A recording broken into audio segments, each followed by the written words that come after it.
Hello বন্ধুরা, কেমন আছো সবাই? আশা করি সবাই ভালো আছো। এবছর নভেম্বরের 1 তারিখ আমার জন্মদিনটি একটু অন্যরকমভাবেই পালন করেছিলাম। প্রথমেই সকালবেলা আমি আর মা চলে গেছিলাম আমাদের এখানে ছিন্নমস্ত মায়ের মন্দিরে। ওখানে পুজো দিয়ে দেখো বাড়িতে এসে পড়েছি। সেদিন আমার বাড়িতে আমাদের ঠাকুরের অর্থাৎ শ্রী শ্রী রাম ঠাকুরের সত্যনারায়ণ সেবা দেওয়া হয়েছিল। তো দেখো আমরা মন্দিরে যাওয়ার পরে সব অ্যারেঞ্জমেন্টও হয়ে গেছে। তবে সন্ধ্যায় ছিল সত্যনারায়ণ, যে পুরোহিত মশাইও বসে গেছে, এদিকে সত্যনারায়ণও শুরু হয়ে গেছে। দেখো সেদিন আমার জন্মদিন আর বাড়িতে সত্যনারায়ণ বলে বাড়িটাকে কি সুন্দরভাবে সাজিয়েছিল। তো দেখো এখন আমাদের সব গুরু ভাই বোনরাও বসেছে, সত্যনারায়ণ করছে। তো এই বছরের জন্মদিন একটু অন্যরকমভাবেই কাটালাম। সত্যি খুবই ভালোই ফিল হলো, মানে খুব আনন্দ লাগছে, একদম অন্যরকমভাবে। তখন জাস্ট শুরু হয়েছে সন্ধ্যায়, তাই তখনও কেউ আসেনি। এরপরে দেখতে পারবে কতটা ভিড় হয়েছিল। তো মা এই যে সবাইকে চন্দন পরিয়ে দিচ্ছে।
এরপরে যে দেখতে পাচ্ছ আরতিও হচ্ছে। সত্যনারায়ণের ব্যবস্থা আমাদের উঠোনে বাইরে করা হয়েছিল, কিন্তু ঠাকুর হয়তো চায়নি যে বাইরে সত্যনারায়ণ হোক, তাই সেদিন প্রচণ্ড বৃষ্টি, তাই বাইরে আর হয়নি, ঘরেই তারপরে অ্যারেঞ্জমেন্ট করা হয়েছিল সত্যনারায়ণের।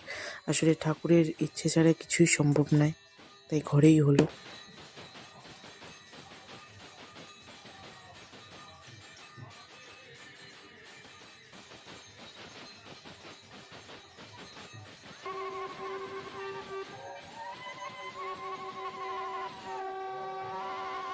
তারপরে যে পাঁচালি পোড়া হয়ে গেছে আমাদের ঠাকুরের পাঁচালি। তারপর আমি একটা গান রিকোয়েস্ট করেছিলাম, সেটাই সবাই করছে।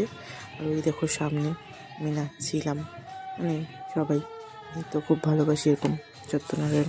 দেখতেই পাচ্ছ এখন কতটা ভিড়। তারপরে সত্যনারায়ণ একদম কমপ্লিট হয়ে যাওয়ার পরে সবার মধ্যে প্রসাদ বিতরণ হয়, সিন্নি প্রসাদ আমাদের ঠাকুরের।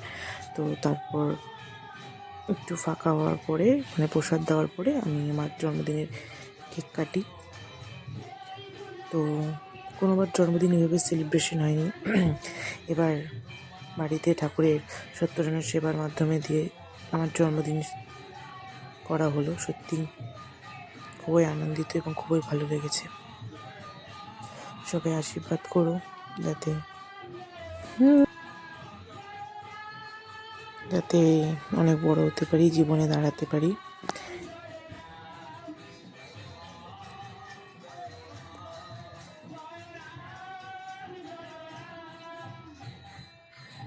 তো আজকের মতো এইটুকুই। Tata, bye bye.